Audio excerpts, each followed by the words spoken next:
We're coming up on the 5-year anniversary of the Coach and Coordinator podcast, and it's been an incredible 5 years. We've had so many great guests, and of course, we have a great audience. And to show our appreciation to you, we've collaborated with Glacier Clinics. We've put together a package for you if you win this drawing. It's a Glacier season pass for your entire coaching staff, which includes your high school, junior high, and feeder programs, unlimited access to all the Glacier clinics, unlimited Glacier Drive access. That's a $399 value. We've also put together a travel package for you. Travel expenses for one clinic, hotel, flight, rental car, or mileage, up to $1,500. So it's easy to enter to win. Go to glacierclinics.com/win. We will announce the winner on December 12th, which again is the 5-year anniversary of Coach and Coordinator. We appreciate all of you, and good luck in the sweepstakes. Get all the details and enter to win at glacierclinics.com/win. On today's episode, I dig into one of my favorite books, Finding the Winning Edge by Bill Walsh, and we focus on a section of the book where he covers sustaining success after a big season and rebounding from a poor season. Before we get into that, I have a few quotes that go along with this. So let's start with this one from Pat Riley. Here's what he says.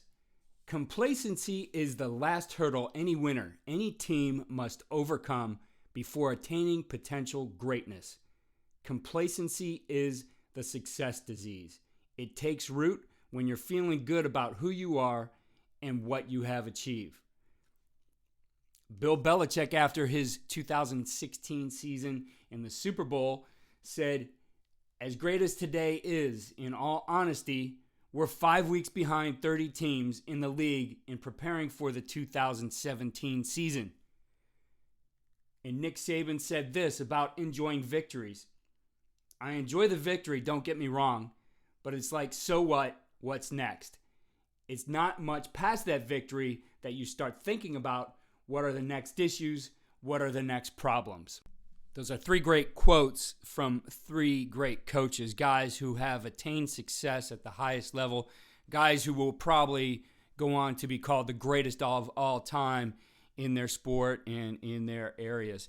So that's what we're going to talk about today. Both sides of it, though. We're going to talk about sustaining success after a big season, and we're going to talk about rebounding from a poor season. So I want to read to you something from Bill Walsh's book, Finding the Winning Edge. And again, if you could pick this up, I highly recommend you getting this book. Now, I know they're quite expensive. You can find them on eBay for about $400. Sometimes that price varies. I used to be able to get them at the Glacier Clinics. You might want to check into that and see if they're at the Coach's Choice booth when you get back to those live Glacier Clinics.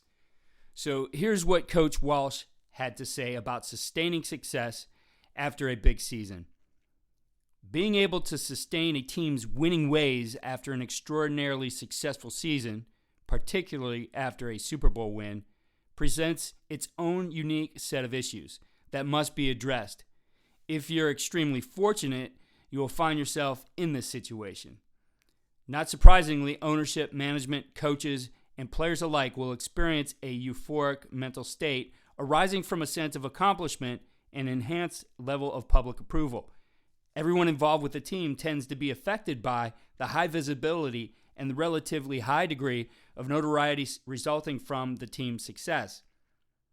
Every reason exists to celebrate and to allow the organization as a whole to take great pride in the team's accomplishments. The achievements of the team are positive affirmation of the sacrifices and efforts required to bring about that success. As such, the acclaim that naturally follows extraordinary success should be embraced. Everyone in the organization should share in the team's accomplishments. Gratitude and appreciation should be shown to every individual involved with the team, from the front desk receptionist to the equipment manager. Every effort should be made to seize the moment by encouraging everyone with the organization to collectively come together to celebrate and recognize the success of the team. The expenses required to enable this gathering to occur should be perceived as worthwhile. At some point, however, everything must return to business as usual. All factors considered, the sooner this happens, the the better.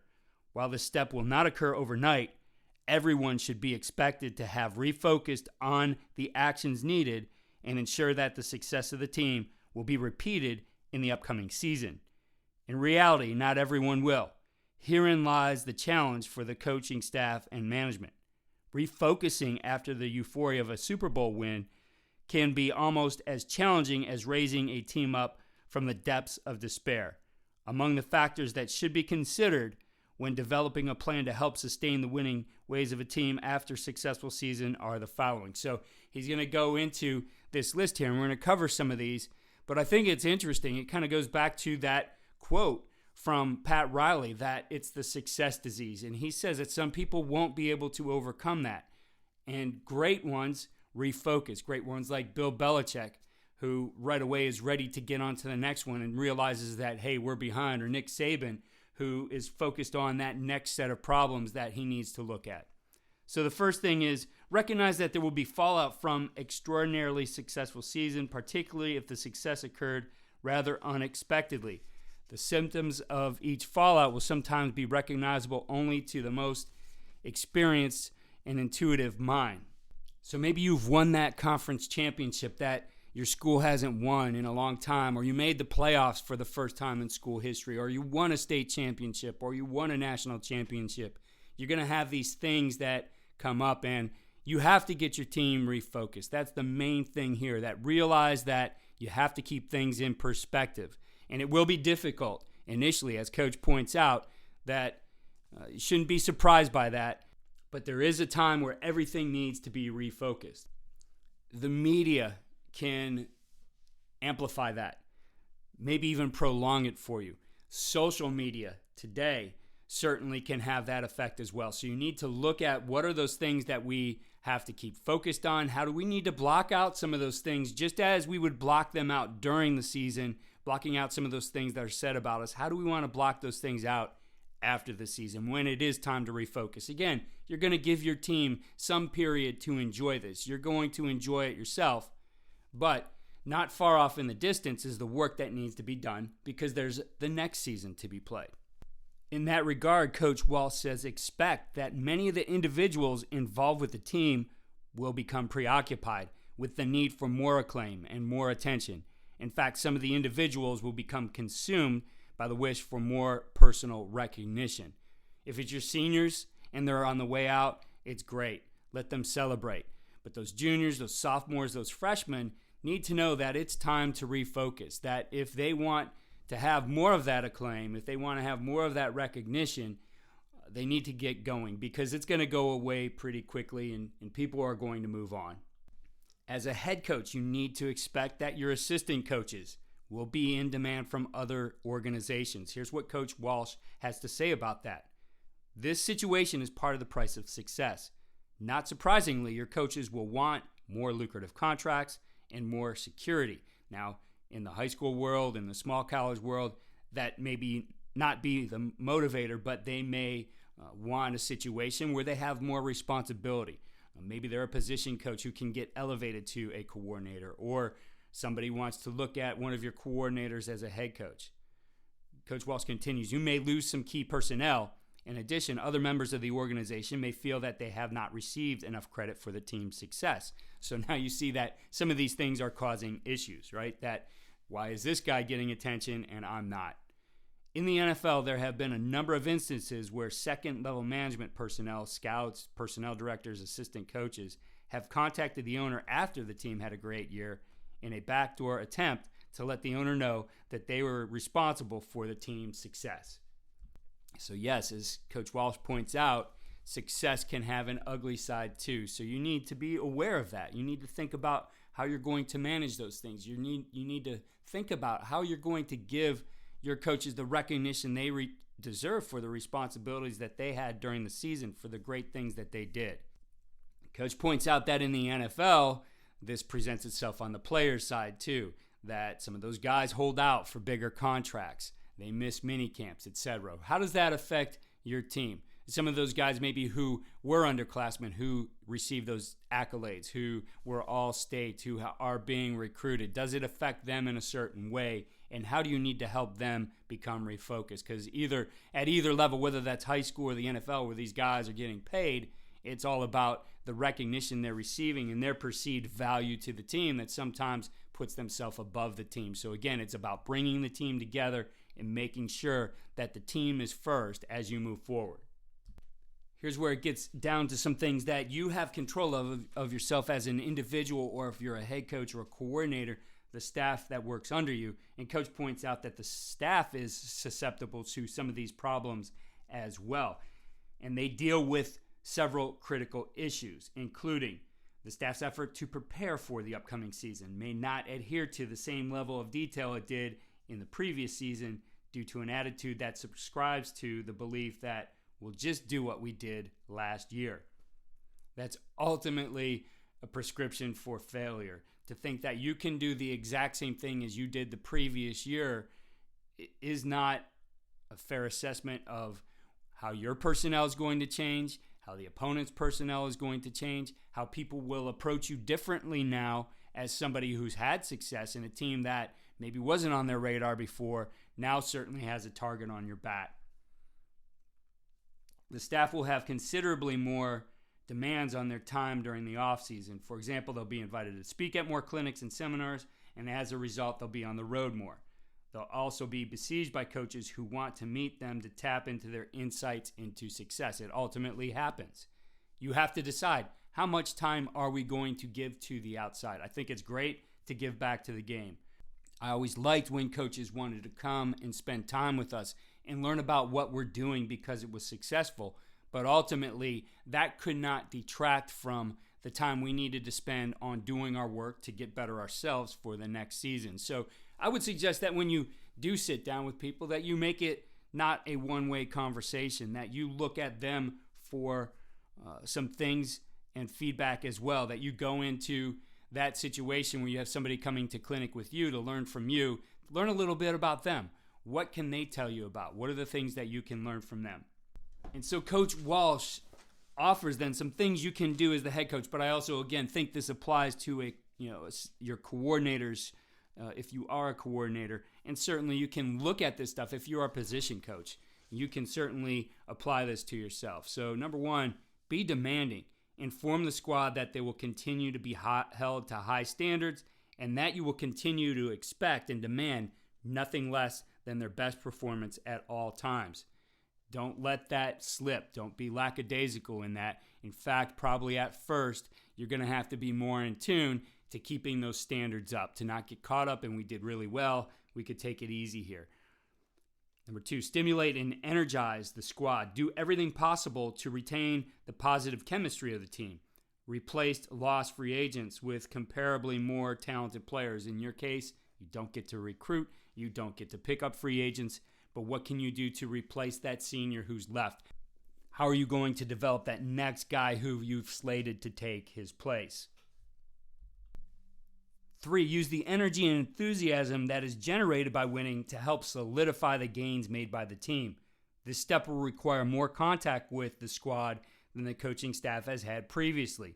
At the very least, the players must see that the organization is continuing to refine and extend its efforts to sustain the success the team has experienced, right? Energy and enthusiasm are going to be huge for you as you pick things back up and you bring your team back together for the 2022 season.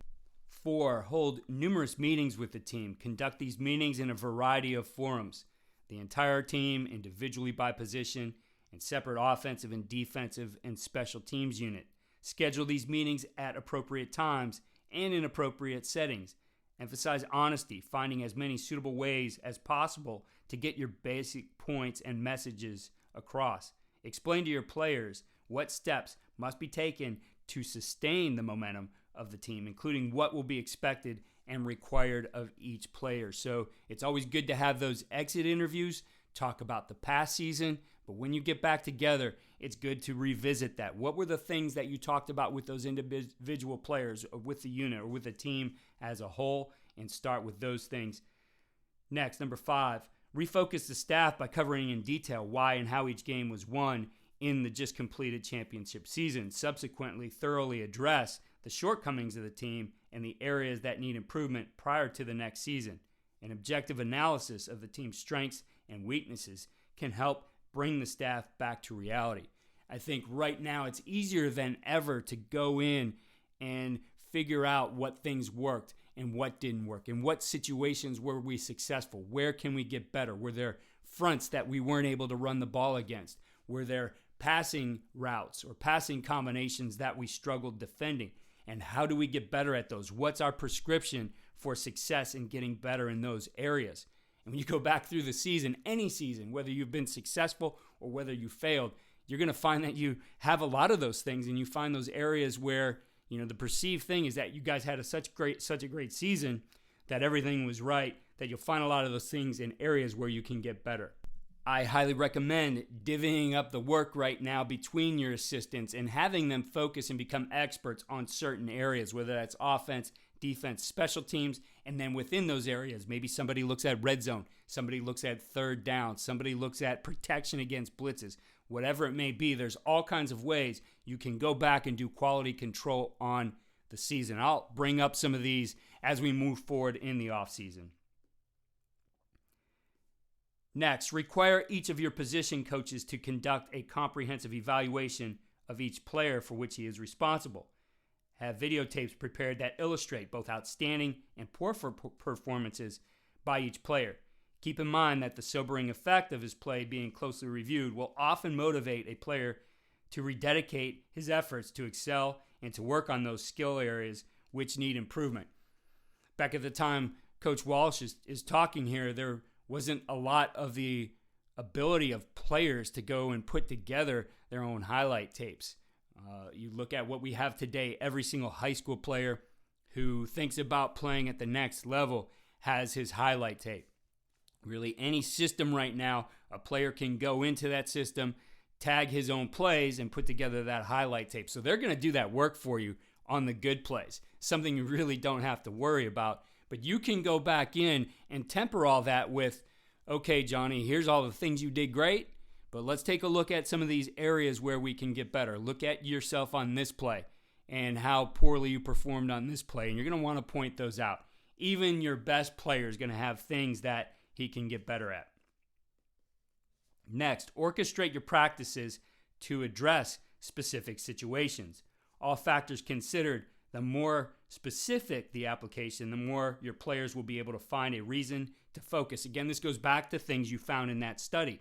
Focus on those in practice. For example, you can increase the likelihood that your players will focus on how to get better by identifying specific steps that they can take to bring about a higher level of efficiency. So again, if it was being better at defending a certain combination of routes, work those in practices and start with those things that you've identified right away as problem areas. Next, he says, meet with each player several times to discuss what you will expect from that player next season. Although your conversation will include positive feedback regarding the player's personal contribution to the winning season that just concluded, the primary focus of your meetings with each player will be to exhort that player to keep improving his individual skill. Put the focus on the individual. Put the focus on a development plan. Instead of patting him on the back, which everybody is doing right now, focus on how you can develop that player. Next, he says, don't be overconfident that you feel you should change what your team is doing in order to elevate your team's game by incorporating new plays or defenses that are counterproductive to the approach that enabled your team to be successful in the first place. Keep in mind that straying very far from your current approach may in fact become a step backward. So it becomes enticing if you had that success. Maybe we can add this idea. Maybe this concept, this route, this defensive front will make us better. But what are you going to take away? You have to look at it that way. It's not piling more things on your plate. Really look at it as if we're going to add here, what are we taking away? Because we only have so much time we can practice. So what Coach is saying is what's better is to find those areas where you can improve what you already do. Find ways to enhance it. If it's offense, maybe it is giving a different presentation of it, but sticking to those core of things.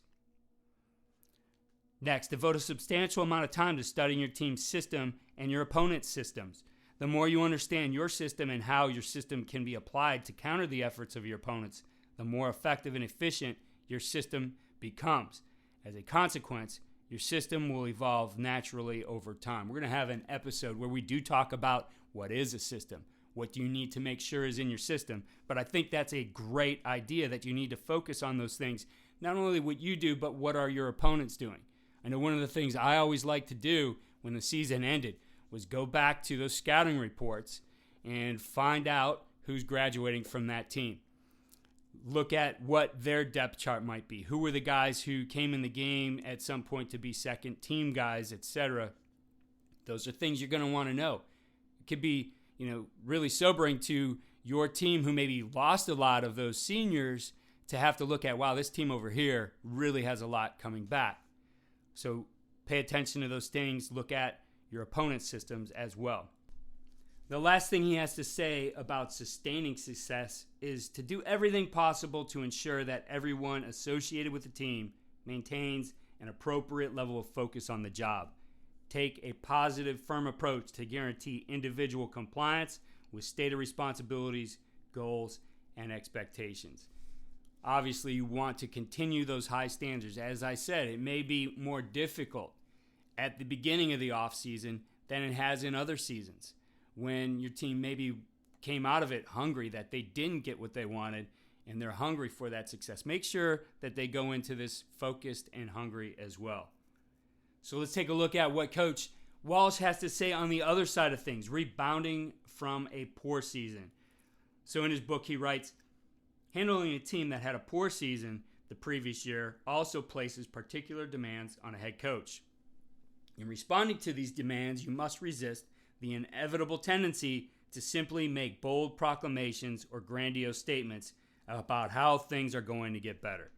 Your players will be looking for tangible evidence that next season will be different. For example, the return of a key player who was lost to injury the previous year, the addition of a key player via a trade or free agency. Obviously, it doesn't apply to the high school level. College level does have the portal, though. If such evidence does not exist, you should consider several steps, including what he lists here. Number one, re-energize your efforts to evaluate all aspects of your team operations, including your assistant coaches, all individual players, and the offensive and defensive schemes used by the team. So maybe a different filter is going on to this in looking at what's not working for us. Why did we fail? A little bit more than why did we have success? But certainly you want to look at both of those things. What are the strengths and what are the weaknesses? Much like we were talking about before when the team did have success. 2, incorporate changes in the offensive and defensive schemes employed by the team if you decide that making fundamental modification in one of those plans will benefit the team. It is time to look at, how does this fit with our next team? Were we wrong on how we place personnel? Did a key injury cause us some problems as we tried to run a certain offense or a defense? So really evaluate that. Do we need to make a change? Let the players know the key areas of change and how they are going to impact the upcoming season. It's important to share that information. I think evaluation and feedback is so key to building a strong culture. And if you're not succeeding, being very succinct about here's what didn't work, here's what we need to do, is going to go a long way in getting those players on board. Next one's a tough one. Replace those assistant coaches who are not making contributions expected of them. I would say before doing that, take a look at yourself. What were your expectations? Were they clear? As a head coach, did you set that coach up for success, or was his failure due to some of the things that maybe you failed in certain areas, being detailed about what you wanted? It certainly goes for a coordinator as well in looking at your staff. Just like that team that had success, you want to get everybody refocused. So Coach Walsh says, make sure that everyone associated with the team understands what will be expected of him during the upcoming season and maintains the proper focus regarding his responsibilities. So you see there's a lot of overlap there. What we said about that successful team certainly can be applied to the team that didn't have success. I think there's, everything we listed there can just be reframed to how do you deal with a poor season? How do you rebound from that? Coach Walsh certainly did not have a lot of those, and that part of the chapter was short, but I think the point is all those things that apply to maintaining focus, getting refocused, just are framed out differently for the team that's won a lot of games versus the team that didn't get to where they want to be. I love that part of the book. I love that book in general. There's so much you can get from it. I go back and reread that all the time, and it's a great resource for me. Again, I highly recommend picking it up. Even if you have to pay a little bit more, I do think it's well worth it. We're going to continue this off season with some great guests. As I said, we're coming up on the 5-year anniversary of the podcast. And to celebrate that, we collaborated with Glacier Clinics, as I mentioned at the beginning of the podcast, to put together a special sweepstakes in which the winner receives a travel package with flight, hotel, and rental car for 2, as well as a Glacier pass for the 2022 off season. The flight and hotel, the destination is one of the Glacier Clinics, so you'll be able to pick one of those off the list, travel across the country, and see somebody who you haven't seen before. You're free to bring a staff member, you're free to bring a wife. If that's what you would like to do, it may get you out of trouble for being across the country, but you can use that however you wish. Go to glazierclinics.com/win to register to win that prize. Thank you again for listening to the podcast. Follow me on Twitter @Coach K. Grabowski.